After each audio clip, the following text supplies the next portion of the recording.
vamos a estar en directo y en diferido a través del home del espectador y de los siguientes canales: canal VIP.tv, canal Origen Channel, canal Univalle TV, canal Universitario Zoom y también por Teleislas. Todo esto con la producción de CG Producciones. Y de esta manera le doy un saludo muy especial a los periodistas musicales Juan Carlos Piedrahita de El Espectador y también Jaime Monsalve, jefe musical de Radio Nacional de Colombia, quienes van a estar con un invitado musical muy especial. Muy buenas noches a los dos y por favor cuéntenos de quién se trata. Hola, Juan Yajaira, buenas Carlos. noches. Yajaira, ¿Qué más? todo muy ¿Ya le ha bien. tocado trabajar con Yajaira o no? No, primera vez, un gusto. A mí tampoco. Bienvenida a nuestra última edición de este 2020. Lo Volveremos, que se dice esperemos, debut y en despedida. 2021. Un gusto estar Por con supuesto. ustedes y además sabemos que tienen un invitado muy especial. Por favor, cuéntenos ya de quién se trata. Jaime Andrés, adelante. Démosle la bienvenida al maestro. Adelante, por favor. Bueno, pues ya que usted me concede ese honor, Juan Carlos, tengo el gusto primero de regresar a esta cuarentena musical Pacífico y Caribe. Hace un ratito no me paseaba por estos pagos, así que de verdad muchas gracias nuevamente a la Fundación Color de Colombia por la invitación. Por otra parte, un gusto reencontrarme con ustedes, Juan Carlos, y saludar también a esta hora de la noche a un verdadero maestro de la salsa, un hombre que del interior del país viajó a Cali para hacerse salsero, para convertirse, más allá de trompetista, que lo es y muy bueno, en un importantísimo arreglista, compositor y, en fin, un hombre orquesta, si cabe el término, dentro del mundo de la salsa. Responsable de muchos proyectos, pero sobre todo importantísimo por ser el actual director musical del grupo Nietzsche. Estoy hablando del maestro José Aguirre, a quien tengo el gusto de saludar. Maestro José Aguirre, bienvenido aquí a esta cuarentena musical Pacífico y Caribe. Qué gusto. Buenas noches, encantadísimo de estar aquí con ustedes para esta charla, para esta conversación, dispuesto y atento y con el gusto enorme de compartir un rato. Maestro, es cierto lo que dice Jaime Andrés, usted tiene muchos proyectos, uno de esos y uno de los más importantes es que está al frente de una agrupación que es patrimonio salsero y musical de Colombia, pero quiero que me cuente un poco usted por qué se decanta por la salsa, qué hace que usted termine siendo salsero, eh, como amante de la salsa y también como gestor salsero, pues. Bueno, esto es una pasión. La salsa es una muy buena música, es una música con un contenido muy interesante. Yo desde muy pelado, estoy hablando de mi adolescencia, más o menos entre los 14, 15, por ahí hasta los 17, 18. Eh, yo vivía en Pereira y me empecé a rodear con la vida. Me puso a músicos, amigos y gente que le gustaba mucho esta música y el jazz. Y empezamos pues tocábamos en orquestas y conjuntos allí tropicales y eso, pero escuchábamos mucha música especializada. Yo con ellos empecé a oír música, por ejemplo, de Son 14, empecé a oír música de Irakere, empecé a oír música del conjunto Manguaré, de Cuba, de La Ponceña. Ellos tenían un entorno de gente que oía música no comercial. Y eso fue bien importante para mí porque definió mucho mis perfiles como músico. Hasta ese momento, pues yo tenía una visión muy tropical, digamos, de la música. Me había desenvuelto en tocar básicamente música tropical, hablando como de las raspitas y todas esas cosas que son tan bonitas también, ¿no? La música de Pastor López, toda esa música. En esta etapa empiezo a abrir a visionar otras cosas, a audicionar otras músicas, y eso definió mis perfiles. Yo, terminando mis 17 años, eso estoy hablando más o menos para el año, finales del año 87, a raíz de todo este gusto y todo este caudal de música que empecé a oír, yo dije, tengo que irme de Pereira porque es una maravillosa ciudad, es linda y todo, pero para lo que yo quería en la música, debía buscar una capital y era o Bogotá o Medellín o Cali. Yo me decidí por Cali porque a mí siempre me gustó mucho el sentir de lo que pasaba en Cali.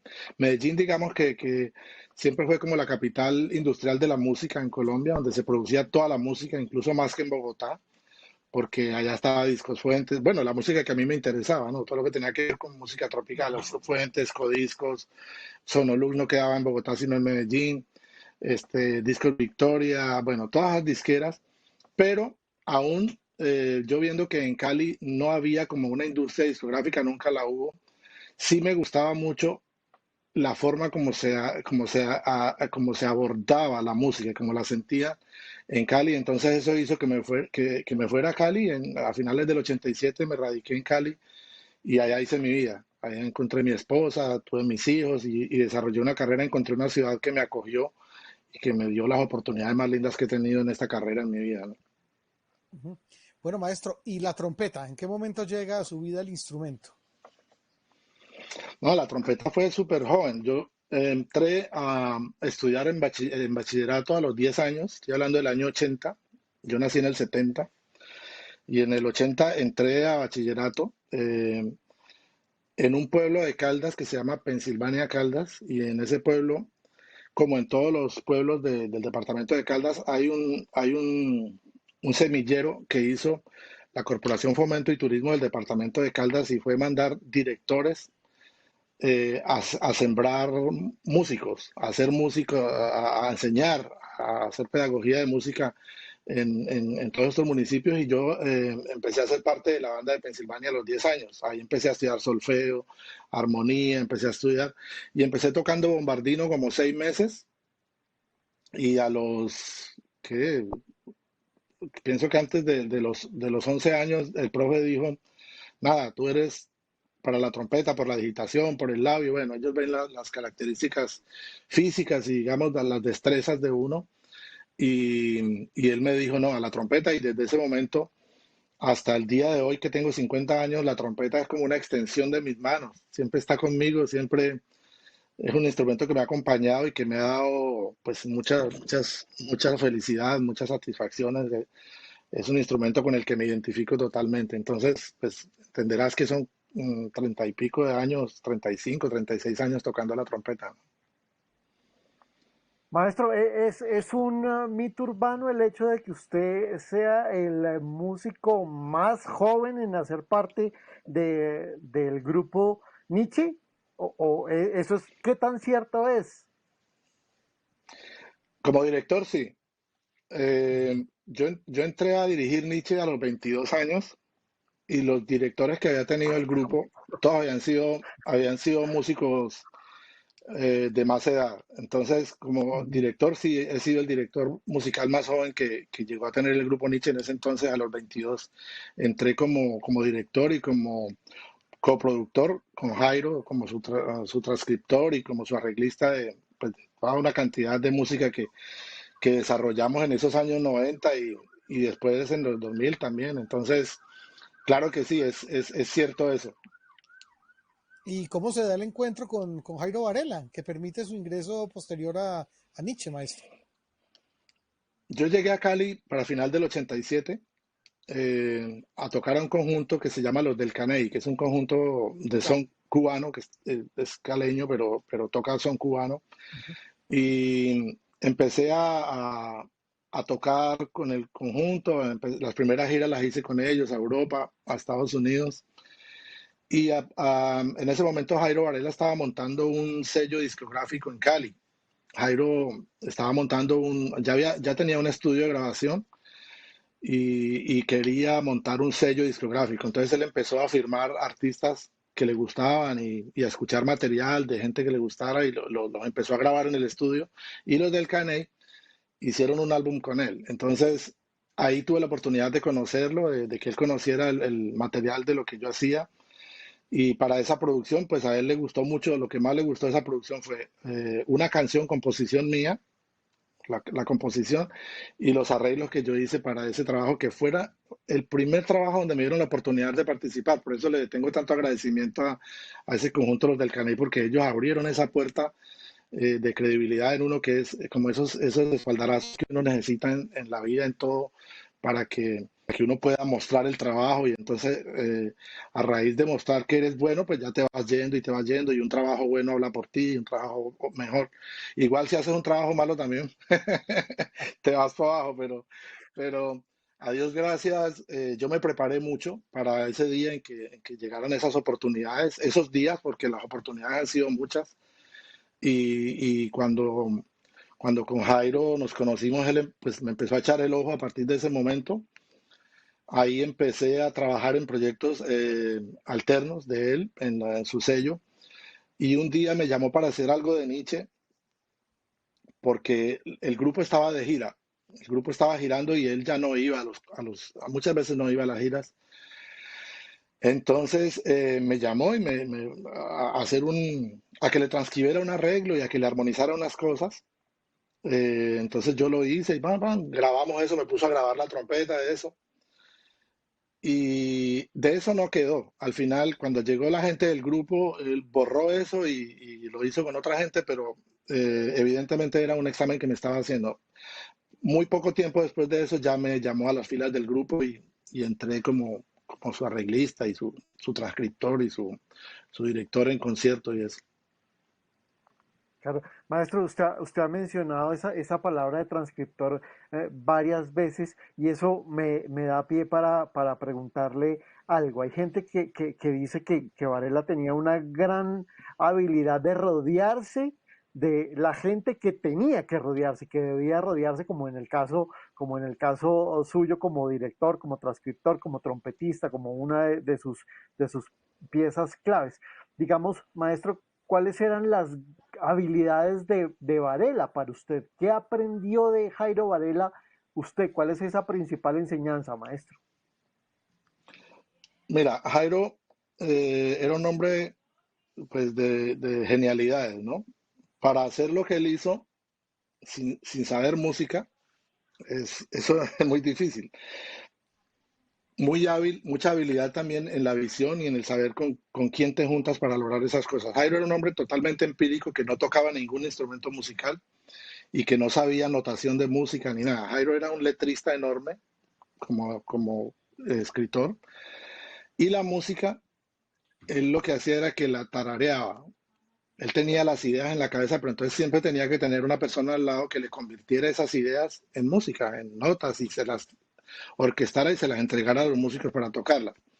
Entonces, por eso es que yo hablo de transcriptor, porque casi que ninguno de los que hicimos ese papel en el grupo hicimos el papel de arreglistas como tal. En muchas ocasiones había que terminar de estructurarle cosas a él que donde ya no podía que llegar, donde ya no podía llegar él por su falta de conocimiento de la música como tal. Por ejemplo, él decía, yo quiero que la canción arranque pararararararara, pararararararara. Eso, él le decía eso, bueno, entonces uno ya convierte eso al papel y ya uno armoniza y ya hace, entonces a veces cuando él necesitaba de pronto un cruce entre una parte y otra, algo muy musical que él no podía explicarlo, decía, a mí me decía, necesito que me unas esta parte con la otra, con algo muy musical, que la orquesta suene poderosa, porque él siempre le visionó que el grupo Nietzsche tenía que ser la mejor orquesta que sonara, no solo en Colombia, sino en muchas partes. Y por eso se rodeó siempre de gente muy buena. No lo digo por mí, lo digo por toda la cantidad de músicos y las personas que hicieron ese trabajo que yo hice también. Músicos como Albóndiga de Venezuela, como Alberto Barros, músicos como Morris Jiménez, músicos muy, muy, muy, muy grandes, ¿no? Y toda esa gente creó cosas con Jairo.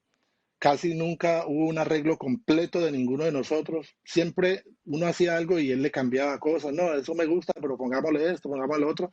Y hay arreglos completos, completos, que son ideas de él y transcritas por uno para llevarla a los músicos y que lo tocaran ya en términos musicales, ¿no? Ujú.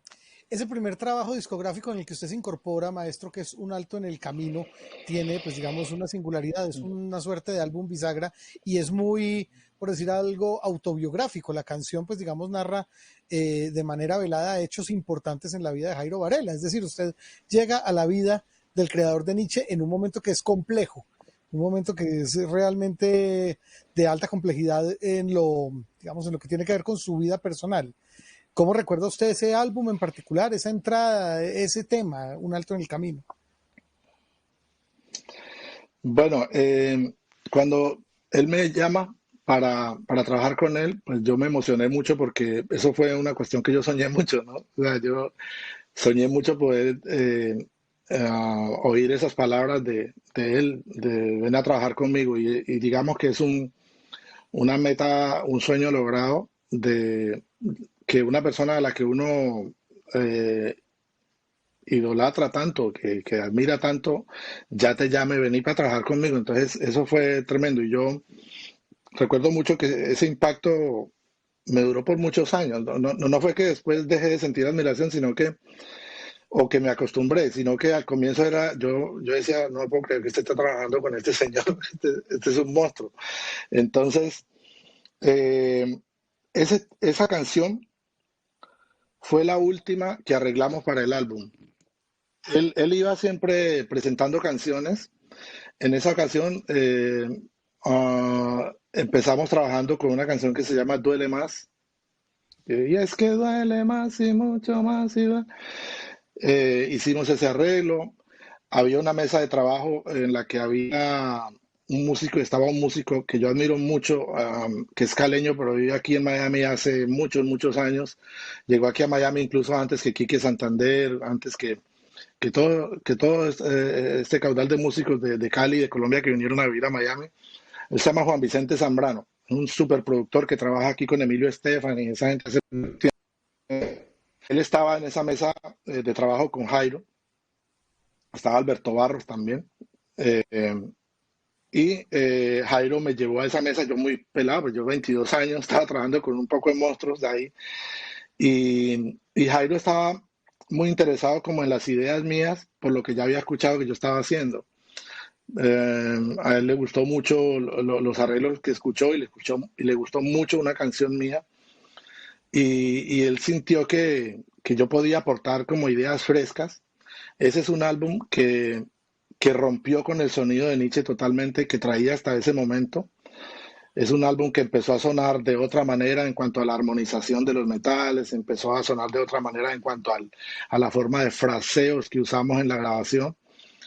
Y fue muy bonito trabajar en eso. Ya la última canción casi que él sacó para arreglar fue Un alto en el camino. Y Un alto en el camino fue la canción que él más le cambió cosas. Digamos que en el argot de nosotros, digamos, con la canción que más odió, fue con esa porque era una canción supremamente importante para él, una canción que definitivamente estaba trazando como un corte importante en su vida, un análisis de su vida en el que exorciza sentimientos y los pone ahí en esa canción. Entonces, obviamente musicalizarla no era fácil, hicimos introducciones de todos los tipos, a veces él no tenía claro un intro de una canción o un mambo, cualquier parte, entonces él decía, no, vámonos para la casa y mañana, como era una mesa de trabajo, cada cual traiga una idea a ver cuál es la mejor y miramos, entonces uno llegaba y no, pues yo hice esto, no, pero eso no me gusta, o no me gusta el final, de este me gusta esto, entonces él armaba un crucigrama ahí, un rompecabezas mejor, y hicimos muchas introducciones, muchas pruebas hasta que logramos esa de pararara, que es majestuosa, ¿no? Es linda, es muy del grupo Nietzsche esa idea. Y bueno, así se hizo esa canción. Esa canción le gusta mucho a la gente porque esa es una canción muy bonita, con un mensaje muy bonito de reflexión,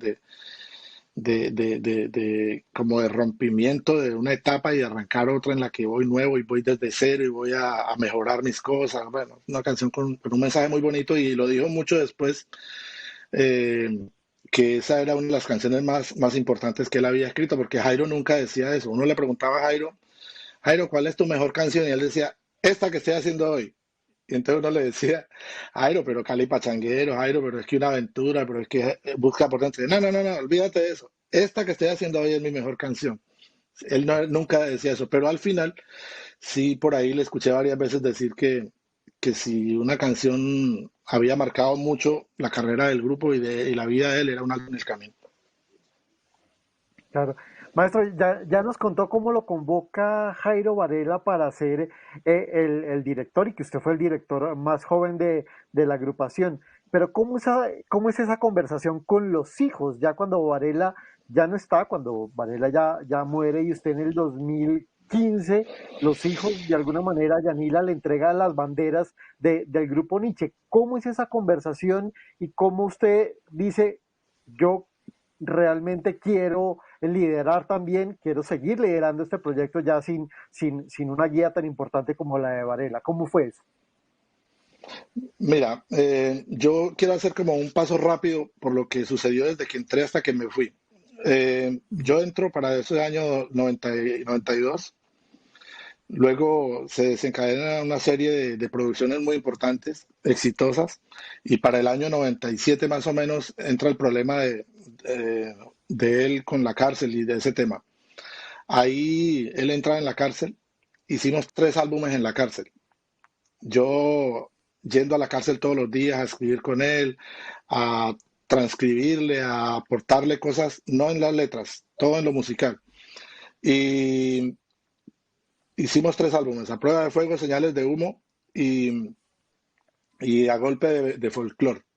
Es el tercer álbum que ya no lo terminé porque yo me enfermé. Yo empecé a sufrir de claustrofobia. Yo iba a la cárcel todos los días, entraba a las 10 de la mañana y salía a las 6 de la tarde.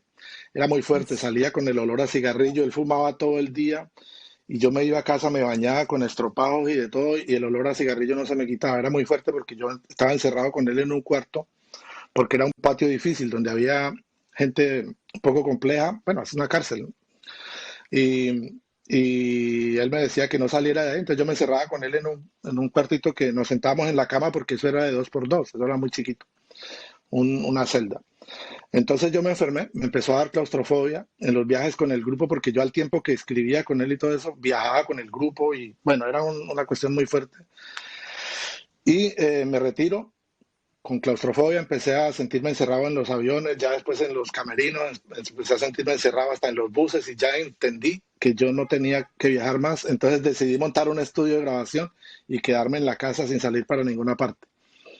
Eh, Ahí es que me retiro para el año 2000 y empiezo a producir a Yuri Buenaventura, una cantidad de artistas que vinieron en ese tiempo.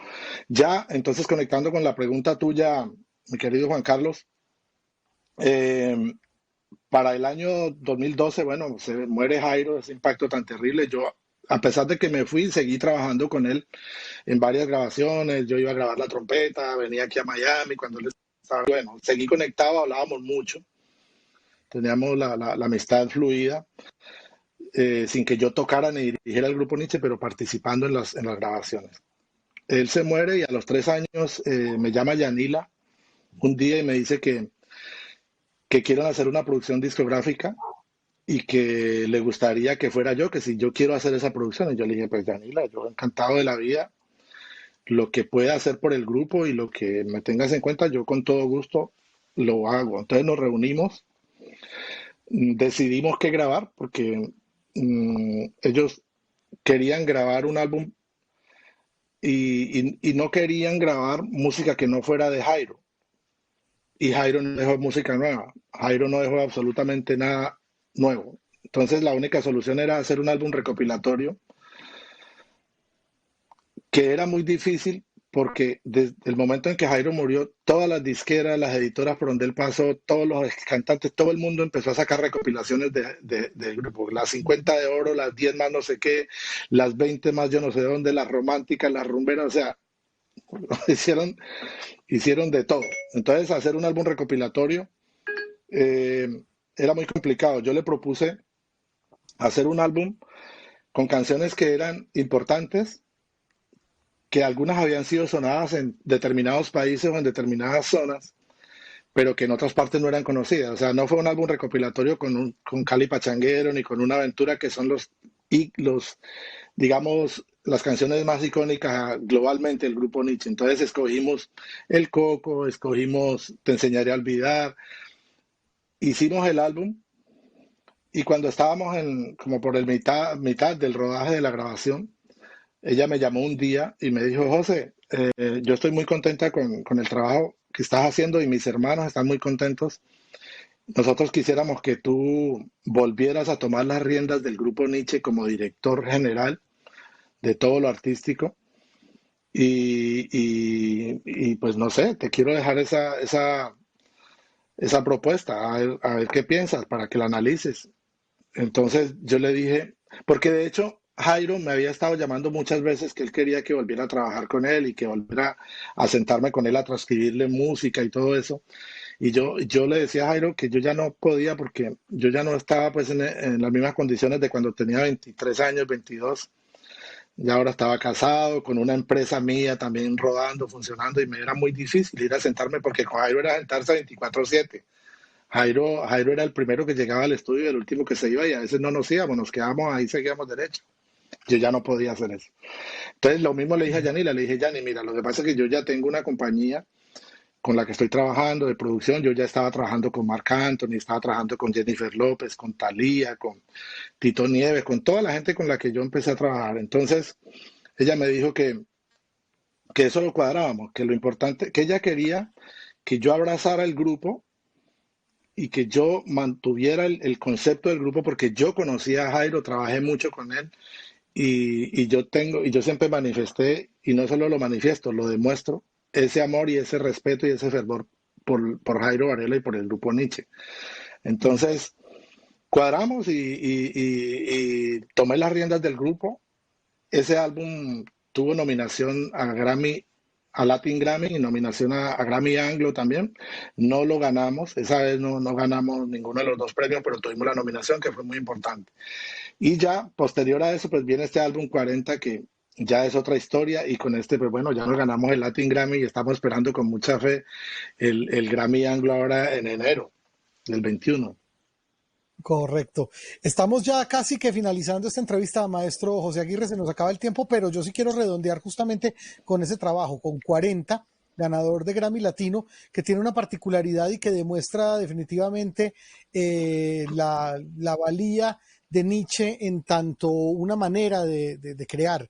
Es un disco que no tiene composiciones de Jairo Varela, son composiciones suyas. Es un disco que trae a cantantes que no fueron los primeros grandes cantantes reconocidos, pero que sí sigue teniendo de todas maneras ese mismo espíritu, lo cual me hace pensar que el Grupo Nietzsche realmente es una experiencia muy diferente a la de cualquier otra orquesta en el mundo que requiere tener los mismos cantantes o que necesita echar mano de diferentes compositores, ¿no? En este caso, la sorpresa con 40 fue muy importante porque usted, mediante esas canciones, demostrado con el Grammy Latino, pues volvió a mostrar que se trataba de hacer un álbum que correspondiera a ese espíritu. ¿Cuál es ese espíritu de Grupo Nietzsche que pervive en este momento, maestro? Bueno, Jaime, había voces que pedían a gritos que el grupo Nietzsche grabara música nueva. Mucha gente decía, queremos música nueva y queremos el sonido Nietzsche, ese sonido que amamos, ese sonido que nos hace felices, que tiene esa sonoridad característica del grupo, como ese perfume, esa cosita que sabe a Nietzsche que nadie más la tiene, ¿no? Entonces, bueno, yo empiezo a aplicar para el álbum porque yo dije, si me graban una canción yo seré muy feliz. Y empecé a aplicar al tiempo que buscábamos canciones de otros compositores y eso. Yo confieso que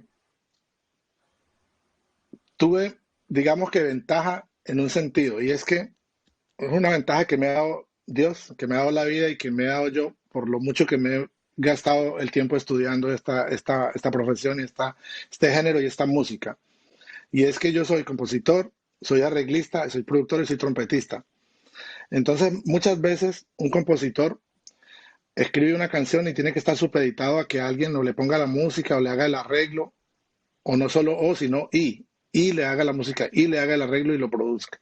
Yo eso todo lo puedo hacer. Entonces, cuando yo empecé a pasarle canciones a la familia de Varela, a los hijos de Jairo, yo las pasé, yo hice los arreglos de una vez con la sonoridad Nietzsche, porque eso sí yo lo tengo muy claro. Yo tanto que trabajé con Jairo, yo conozco todo lo que a él le gustaba, lo que odiaba en términos de la música y cuáles son los fundamentos. Eso lo tengo supremamente claro porque hice mucha música con él. Entonces todo eso lo apliqué. Yo empecé a pensar en Jairo todo el tiempo mientras estaba trabajando en esas letras y en esos arreglos. Entonces, canción que hacía, le hacía el arreglo y hasta la grabé. O sea, yo grabé eso con músicos del mismo grupo, necesito grabar esto y cuando yo les pasé a ellos eso era casi que una producción terminada. Entonces, eso es una ventaja ante otra persona que pueda pasar una canción simplemente con una guitarra o a capela.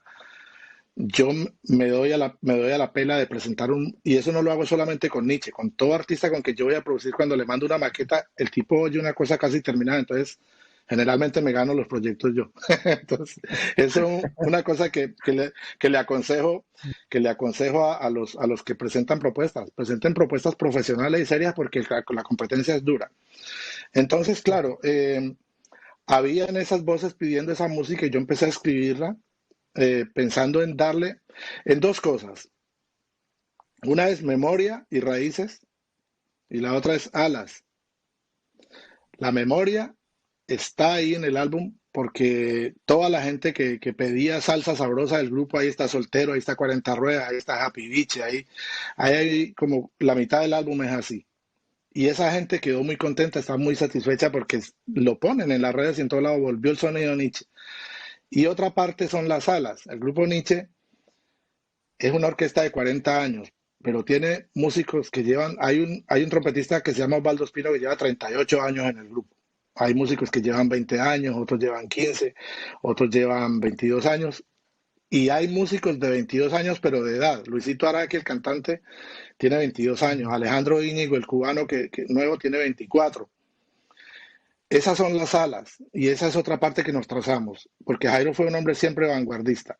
Entonces, era dar el sonido a la gente tradicional del grupo, pero las alas tienen que ir a buscar los nuevos públicos y a ganar nuevas fronteras, nuevas cosas. Entonces, ¿cuál es el rollo?